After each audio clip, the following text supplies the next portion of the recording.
In this video, we shall talk about the unknown type in TypeScript. Unlike the AnyType, the unknown type uses type assertions to assign a type to a variable. You know, in the AnyType, you can just throw in any type at the variable and it's going to work. But with the unknown type, we are going to be using type assertions like so.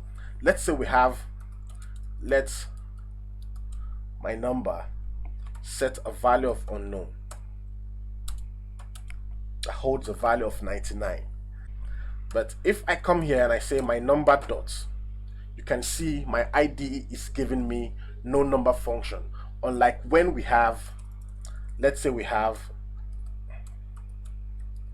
let's new number set a value of number and set that to 5. Let's set this to 5.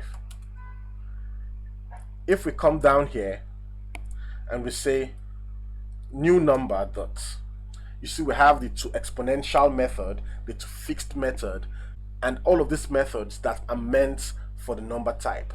But if we say my number dots, we have nothing coming up, and that's because the my number variable, it's not a number type variable.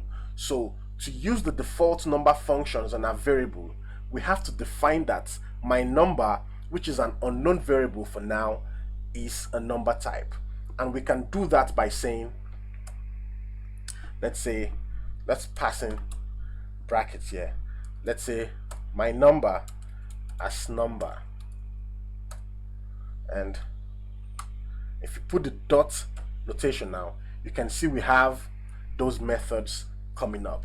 So we can say toExponential,